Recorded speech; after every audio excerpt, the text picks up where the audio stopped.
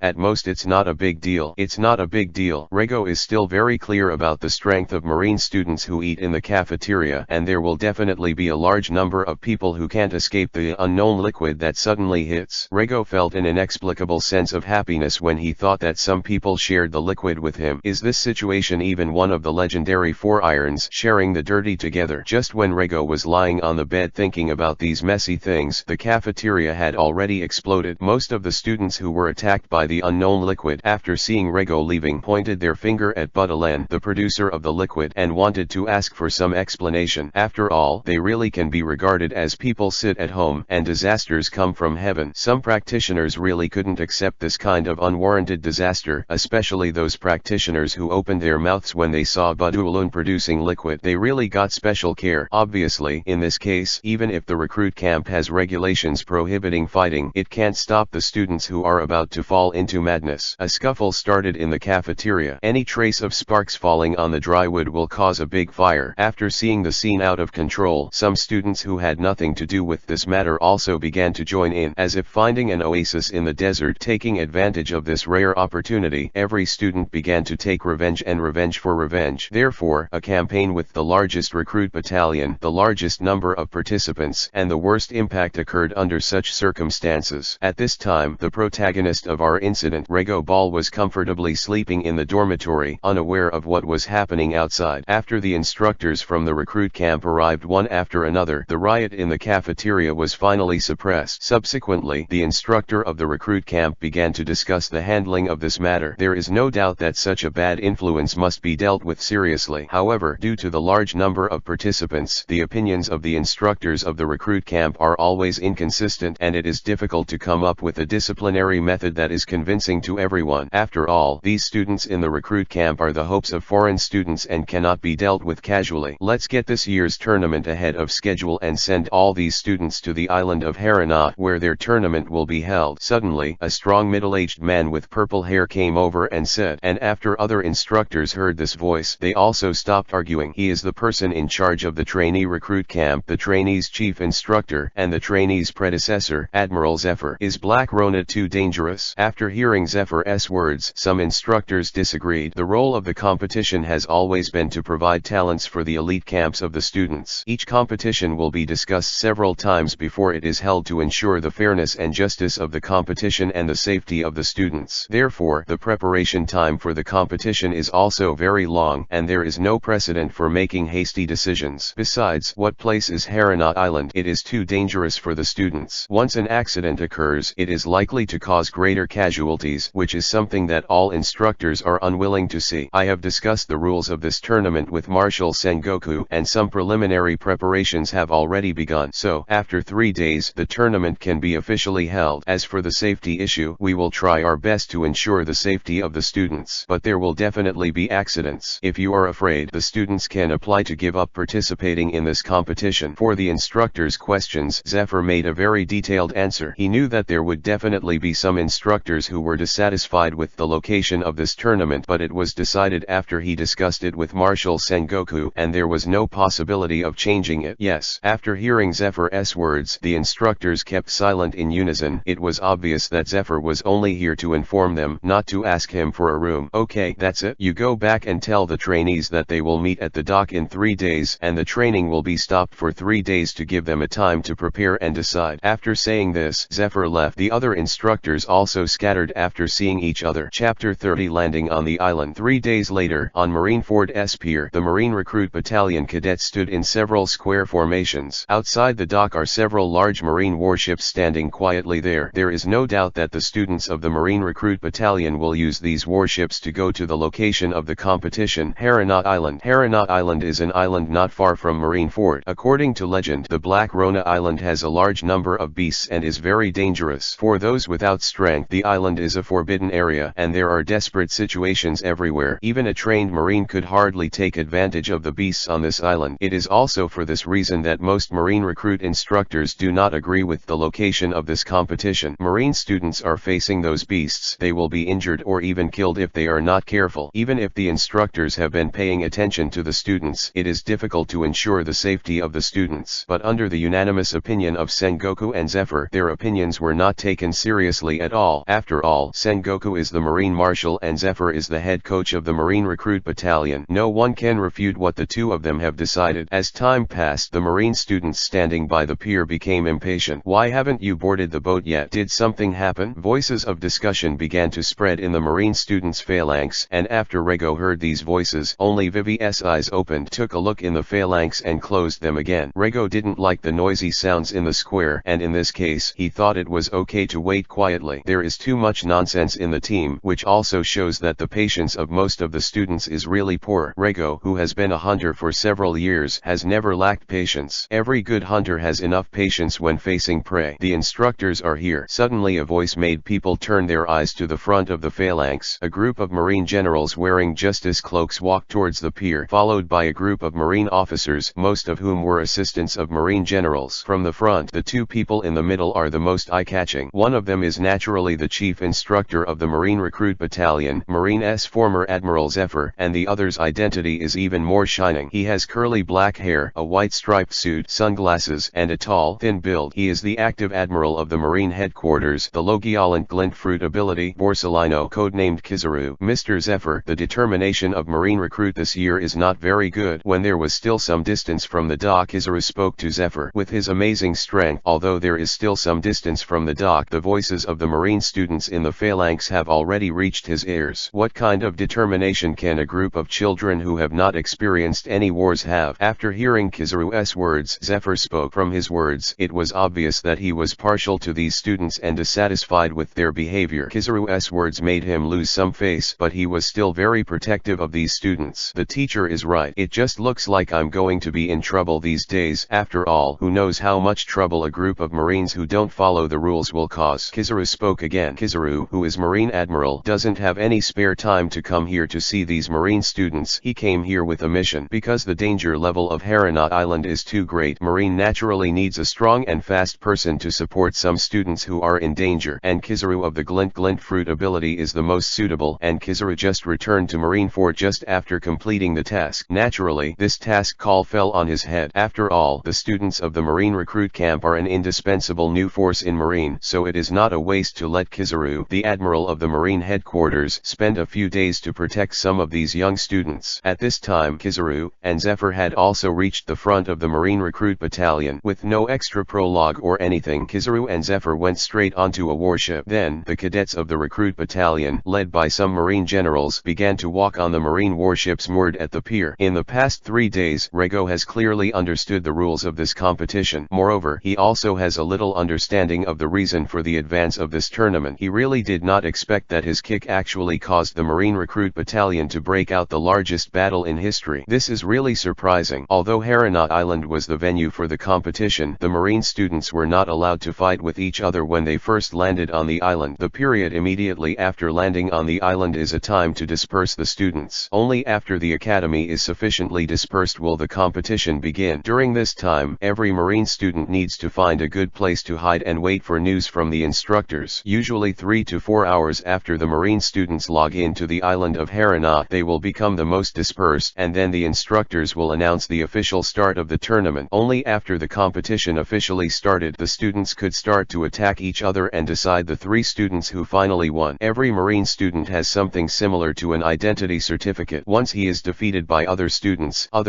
can take away his identity certificate, and the student who loses his identity certificate is considered a failure. Soon there will be a Marine instructor bringing it back to warships. Moreover, there are many large beasts on the island of Haranat. Once the Marine instructor judges that the Marine students are in danger, they will take them away. Of course, after being taken away, the Marine student will naturally lose his identity certificate and be sentenced to failure. After only 3 students on the entire island had identity certificates, the competition ended. These 3 people are the winners of this competition, and then these 3 people need to obtain Zephyr's approval. Only after Zephyr's approval can they be eligible to enter the elite camp. This is the rule of the entire competition. It can be said that there are no other rules except that you cannot attack after you just landed on the island. Students can use any method to obtain the identification of other students. Chapter 31 Tiger. The warships then arrived at their destination, the island of Haranat. Under the command of the instructor, thousands of Marine students landed on the island of Haranat in batches and then dispersed. It looks good. Rego, in the corner of Haranat Island, looked at the dense forest around him and said in admiration. As a hunter, he still loves the forest very much, and during this time he was either on the Marine's warship or in the recruit camp. After coming to the forest, he actually felt a sense of joy of reunion after a long absence. Without the slightest hesitation and without investigating the surrounding environment, Rego stepped directly into the dense forest. Rego, who has become powerful, has long lost the prudence when he was a hunter. After all, in his opinion, there should be nothing in this place that can threaten him. The plants here are really lush. Looking at the big tree next to him that was dozens of meters high, Rego muttered to himself. And at this moment, a huge voice came from the middle school in Haranat Island. Attention to all candidates. The tournament has officially started. good now. At the same time, a flock of frightened birds began to fly around. I'm really looking forward to it. In a corner of Haranot Island, a slender young man with a sword in one hand said. His eyes were full of fighting intent. Who will be qualified to fight me in the end? On the other side of the island, a man with a strong back and a loud voice also spoke. Rego, on the other hand, was still walking slowly in the dense forest, not paying any attention to the sound. What should I have for lunch today? Suddenly Rego was a little hungry. When disembarking, the instructors prepared a day's ration and some tools for survival in the jungle for these marine students. As for the weapons, each candidate needs to prepare by himself. But Rego doesn't have any good feelings for those dry food that can only be used to fill his stomach, and is he afraid that there is no food to enjoy in the forest? Mr. Zephyr, is there anything worth paying attention to in this class of marine students? It seems that they are all ordinary. In a hall of the marine warship, Kizaru, Zephyr, and some of Marine's generals are all gathered in front of a huge screen. The screen is divided into many small pieces, each of which is playing what is happening on the island of Haranot, and some marine students can be easily seen on the screen. Kizaru, who took a few glances at the screen, felt a little bored and asked Zephyr. In his opinion, the marine students who appeared on the screen were too ordinary, and there was no one worthy of his attention. Take a good look, there are still a few strong students in this class. Zephyr glanced at Kizaru and replied. He actually didn't like this disciple very much in his heart. After all, Kizaru's style is really weird, and he is not at all positive. It's so quiet in this forest. How come you haven't seen a single prey? Rego, who was in a hurry in the forest, has been walking for a long time, but what makes him feel very strange is that he has hardly encountered any large prey, and some small prey are too small, so that he has no desire to start. Could this be the territory of some large beast? As a hunter, Rego knows that if this is the territory of a university beast, it is normal that no other beast dares to come, because the territory of every beast is inviolable. Beasts who dare to enter the territory of other beasts at will face a life and death struggle. Then let me see what it is. For Rego, no matter what this beast is, he has enough confidence. Roar. Suddenly, a huge roar spread not far from Rego. Obviously, the beasts of this territory have appeared. I didn't expect it to be a tiger. The first time he heard the roar, Rego recognized the beast. For him, the tiger's voice is still very recognizable. Looks like it's going to be an extra meal. Rego thought silently in his heart as he ran to the spot where the roar came from. From the sound of the sound, he could easily guess the size of the tiger. Obviously, the physique of this tiger should be not small. Wow, it's so big. When Rego arrived at the place where the roar was made, he immediately saw the tiger that was a few points bigger than the car in his previous life. It looks like some food is going to be wasted. Rego didn't pay any attention to the fierce look in the tiger's eyes. Instead, he considered whether he could eat the tiger. Soon, his conclusion came out. He couldn't eat this tiger. Although his appetite increased greatly, it was still too reluctant to face the giant tiger in front of him. Oh, what a pity. If the three Barak brothers were here, they would definitely be able to eat this tiger clean with their inhumane appetite. If this tiger could know what Rego thought, it would definitely be moved to tears. Rego really thought about it too much, afraid of wasting it, but now, it just wants to eat the dessert that was delivered to the door in front of it. As for other things, it is beyond the scope of its consideration. At this time, Kizaru on the marine warship spoke again. Mr. Zephyr, it seems that Marine's first student to be eliminated is about to appear. Kizaru, who was looking at the screen, suddenly saw the encounter between Rego and the big tiger, and said immediately. After all, in his opinion, an ordinary marine cadet was unlikely to be a match for that tiger. With Kizaru's reminder, everyone else in the warship also looked at the screen where Rego was.